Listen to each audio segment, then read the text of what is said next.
Bismillahirrahmanirrahim. Assalamu alaikum. Grade 9, welcome to physics class. And today we are going to discuss mass of Earth. The question for the today topic is how we can calculate the mass of Earth using Newton's law of gravitation. In the previous video, you have learned about the Newton's law of gravitation, and in this video, we will discuss that how we can calculate the mass of Earth using Newton's law of gravitation. ठीक है, सबसे पहले इसकी mathematical form आपको जैसे पिछले topic में हमने डिस्कस किया. What is the mathematical form of this? Mathematical form is F is equal to G m1 m2 divided by r square. I will revise.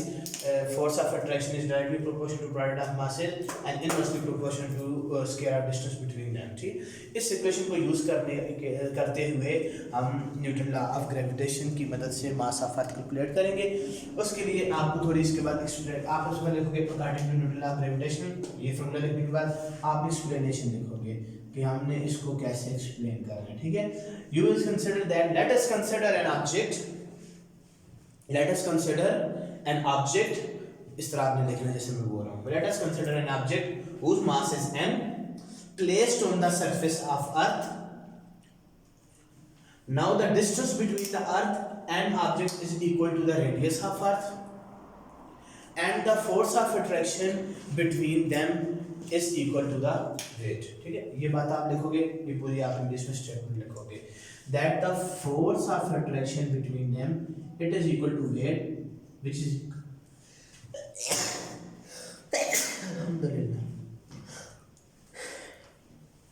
which is equal to mg. ठीक है, wait आपके पास mg के बराबर है and the distance between them it is equal to the radius of earth.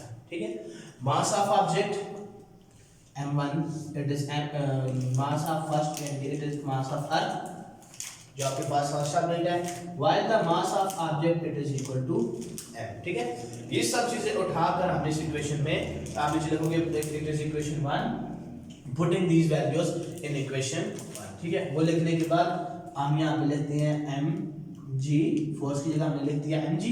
ठीक है, g अपनी जगह पे, m1 की जगह पे हम लिख देंगे me which mean that mass of earth, m2 which is the mass of object and we denote it with m.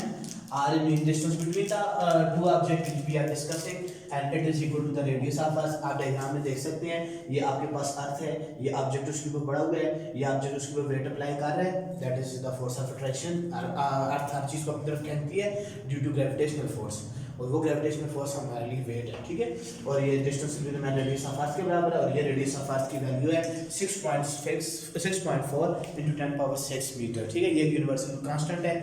Radius of earth मास भी कांस्टेंट है लेकिन मास को भी हम ड्राइव करेंगे और r की जगह हम पुट कर देते हैं re स्क्वायर. ठीक है, अब ये मास इस मास के साथ कैंसिल हो जाएगा.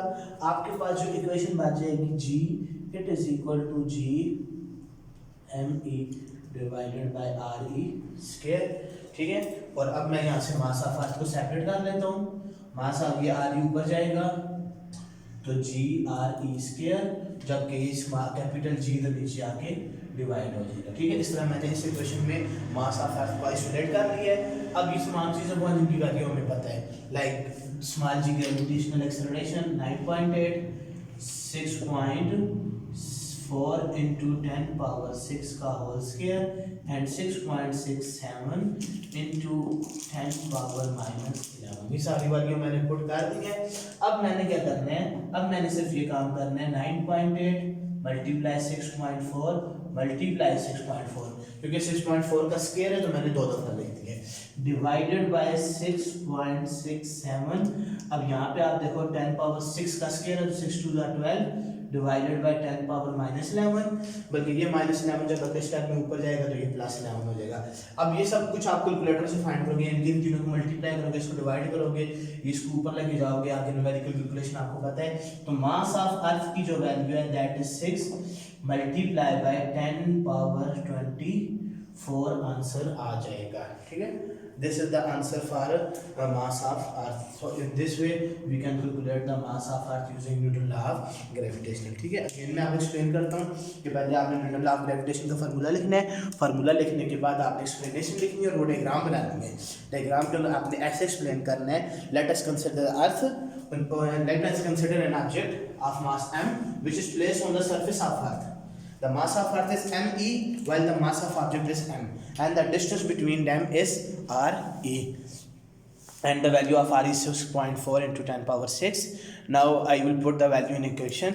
आप उस इक्वेशन में वैल्यू पुट करोगे, वहाँ से आपके पास मास कैंसिल हो जाएगा और ये इक्वेशन बन जाएगी।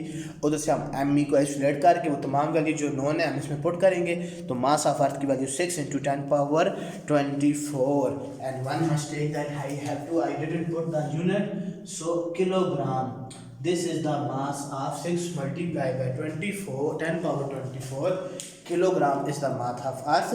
Hope so you have understand that how we can calculate the mass of Earth using Newton law of gravitation. If you have any question, you can ask me anytime. I am here for you, and you have to practice this on your neat notebook. Then you have to show me. Thank you. Allah Hafiz.